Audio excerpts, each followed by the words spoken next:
There's a trial going on in Virginia right now for a man who thinks he planned the perfect murder. His name is Brendan Banfield. Let's get into it. Brendan is married to a woman named Christine. He works for the IRS. She is a PICU nurse, pediatric ICU. So she works long hours. He has a more steady work day, but they need childcare for their daughter, who is 4 years old. At the time, she's 2 years old. She's 4 years old now.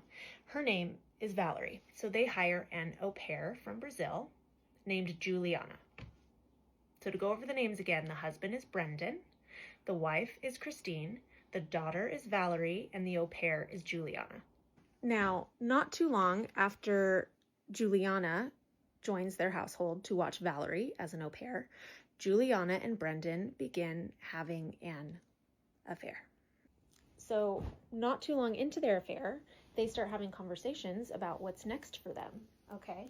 And Brendan decides that divorce is not an option. They have a 4-year-old child, okay? He doesn't want to have to deal with custody issues, and divorce is expensive. I mean, who needs that noise? So he comes up with a better plan, I'm saying that sarcastically, of murder. And he can come up with the perfect murder and get away with it because, you guys, he's a federal agent. He's so smart. So he comes up with a plan that he puts into action, and the only way for this plan to work is if there's somebody else that can be blamed for the murder.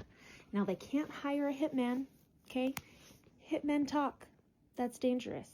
So how can they have someone else responsible for the murder that can't talk? Now, this is where the story gets really dark, as if it wasn't dark before. Brendan creates a new email account for his wife on his wife's computer. Allegedly. All of this is alleged. And then, using that email address, creates an account for her on a fetish website called FetLife.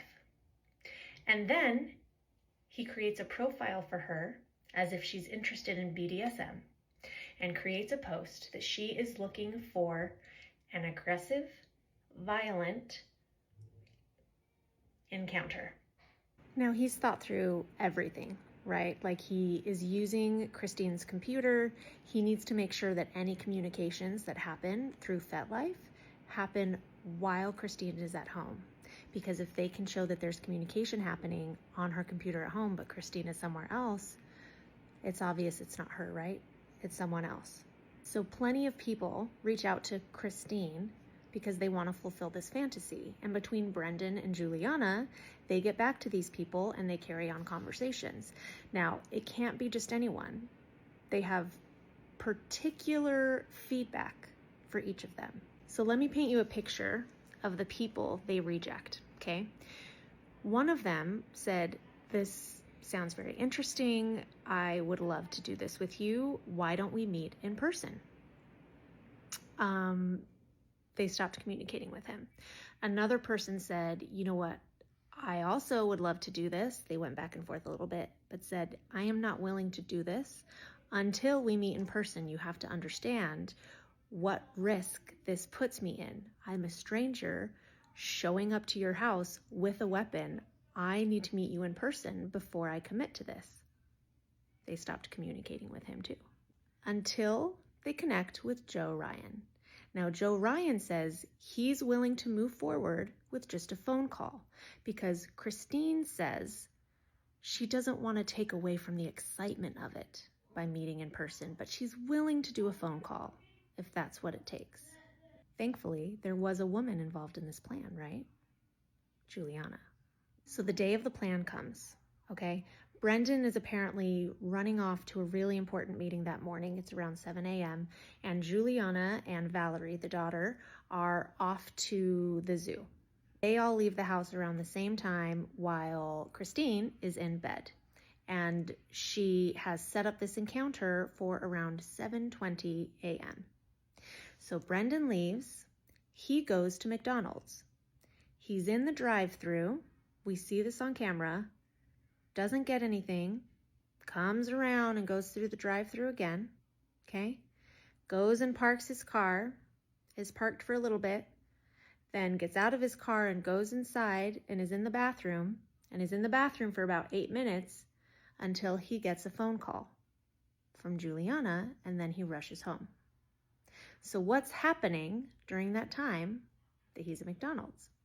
Well, Juliana and Valerie go to leave the house.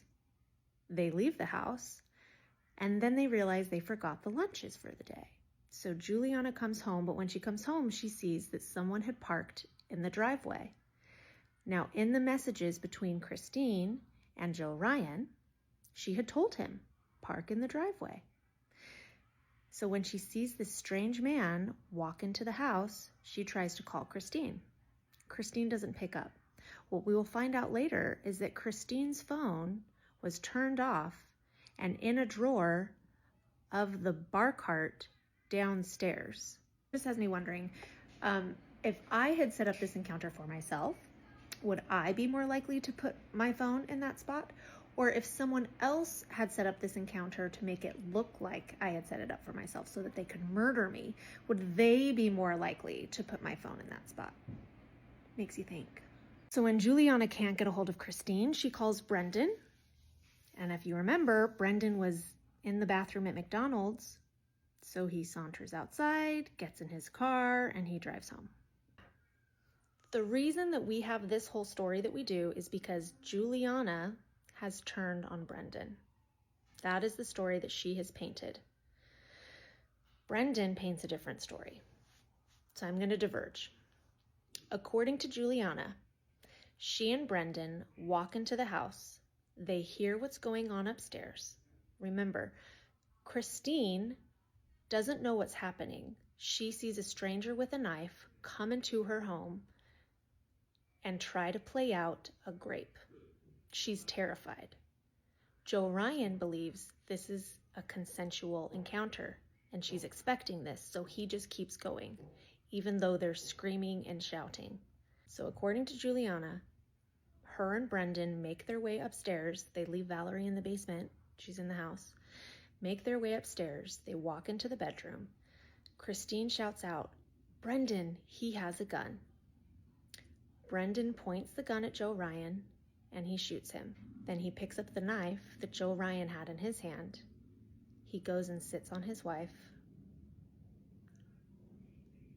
and he stabs her to death.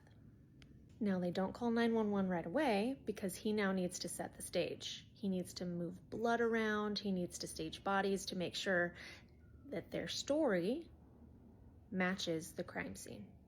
And once they're ready, they call 911, and we heard the 911 call.